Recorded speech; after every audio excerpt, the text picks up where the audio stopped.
ప్రియులారా, మన ప్రభు అయిన యేసుక్రీస్తు నామములో మీకు శుభోదయం. ప్రభు సమీపంగా ఉన్నాడు. అనుదిన ఆత్మీయ ఆహారం, మే నెల 26 సోమవారం.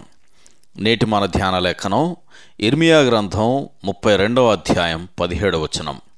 యెహోవా, ప్రభువా, సైన్యములకు అధిపతికి యెహోవాను పేరు వహించువాడా, సూర్యుడా, మహాదేవా, నీ అధిక బలము చేతను చాచిన బాహువు చేతను భూమ్యాకాశములను సృజించితివి, నీకు అసాధ్యమైనదేదియూ లేదు. వ్యాఖ్యానాంశం: అతడు దేవుని నమ్మెను. వ్యాఖ్యానాంశం: అతడు దేవుని నమ్మెను.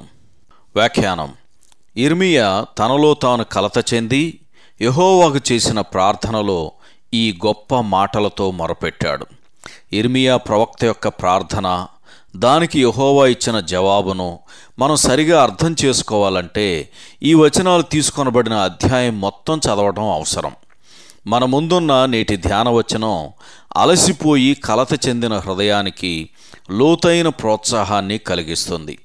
ప్రస్తుత పరిస్థితులు ఎంత చీకటిగా ఉన్నప్పటికీ ఇర్మియా వలె విశ్వాసి కూడా దేవునిని గట్టిగా హత్తుకొనటం మంచిది. ప్రకృతి సంబంధమైన నేత్రాలకు అంతా చీకటిమయంగా ఉంటుంది. ఇర్మియా ఈ మాటలను పలికినప్పుడు దేవుని వాగ్దానాలు నెరవేరటం అసాధ్యం అనిపించింది. కానీ అతడు దేవుని నమ్మాడు. దేవుడు తన వాక్యాన్ని నమ్మిన తన సేవకునికి తన మార్గాలను కనుపరిచాడు. మొదటిగా మనము దేవుని వాక్యమందు నమ్మిక ఉంచాలి. మన అంతరంగములో ఆయనపై స్పష్టమైన నమ్మిక ఉంటే ఆయన మార్గాలు మనకు స్పష్టంగా కనిపిస్తాయి. మీరు మీ స్వశక్తి చేత మంచిగా మారటానికి ప్రయత్నిస్తే మీరు పూర్తిగా చెడ్డవారని మీరే కనుగొంటారు. మీరు మీ బలం గురించి అస్సలు ఆలోచించకుండా క్రీస్తుపై మాత్రమే ఆధారపడినట్లయితే ఆయన కృప మీకు చాలునని మీరు తెలుసుకుంటారు. దేవుని శాశ్వతమైన దయాళత్వములో మన ఆత్మలను స్థిరపరచటం మంచిది.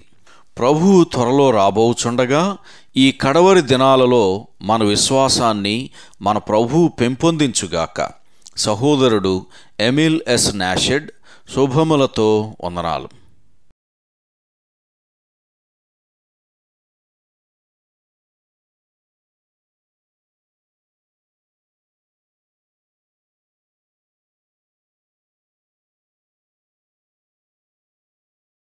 ప్రియులారా, మన ప్రభు అయిన యేసుక్రీస్తు నామములో మీకు శుభోదయం. ప్రభు సమీపంగా ఉన్నాడు. అనుదిన ఆత్మీయ ఆహారం, మే నెల 26 సోమవారం.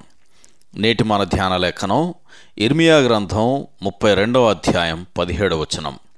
యెహోవా, ప్రభువా, సైన్యములకు అధిపతికి యెహోవాను పేరు వహించువాడా, సూర్యుడా, మహాదేవా, నీ అధిక బలము చేతను చాచిన బాహువు చేతను భూమ్యాకాశములను సృజించితివి, నీకు అసాధ్యమైనదేదియూ లేదు. వ్యాఖ్యానాంశం: అతడు దేవుని నమ్మెను. వ్యాఖ్యానాంశం: అతడు దేవుని నమ్మెను. వ్యాఖ్యానం: ఇర్మియా తనలో తాను కలత చెంది యెహోవాకు చేసిన ప్రార్థనలో ఈ గొప్ప మాటలతో మొరపెట్టాడు. ఇర్మియా ప్రవక్త యొక్క ప్రార్థన, దానికి యెహోవా ఇచ్చిన జవాబును మనం సరిగా అర్థం చేసుకోవాలంటే ఈ వచనాలు తీసుకొనబడిన అధ్యాయం మొత్తం చదవడం అవసరం.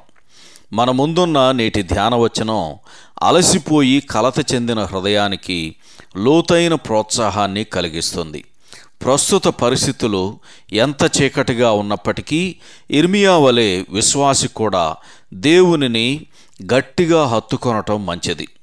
ప్రకృతి సంబంధమైన నేత్రాలకు అంతా చీకటిమయంగా ఉంటుంది. ఇర్మియా ఈ మాటలను పలికినప్పుడు దేవుని వాగ్దానాలు నెరవేరటం అసాధ్యం అనిపించింది. కానీ అతడు దేవుని నమ్మాడు. దేవుడు తన వాక్యాన్ని నమ్మిన తన సేవకునికి తన మార్గాలను కనుపరిచాడు. మొదటిగా మనము దేవుని వాక్యమందు నమ్మిక ఉంచాలి. మన అంతరంగములో ఆయనపై స్పష్టమైన నమ్మిక ఉంటే ఆయన మార్గాలు మనకు స్పష్టంగా కనిపిస్తాయి. మీరు మీ స్వశక్తి చేత మంచిగా మారటానికి ప్రయత్నిస్తే మీరు పూర్తిగా చెడ్డవారని మీరే కనుగొంటారు. మీరు మీ బలం గురించి అస్సలు ఆలోచించకుండా క్రీస్తుపై మాత్రమే ఆధారపడినట్లయితే ఆయన కృప మీకు చాలునని మీరు తెలుసుకుంటారు.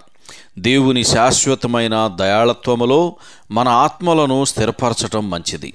ప్రభువు త్వరలో రాబోచుండగా ఈ కడవరి దినాలలో మన విశ్వాసాన్ని మన ప్రభువు పెంపొందించుగాక. సహోదరుడు ఎమిల్ ఎస్ నాషెడ్. శుభములతో వందనాలు.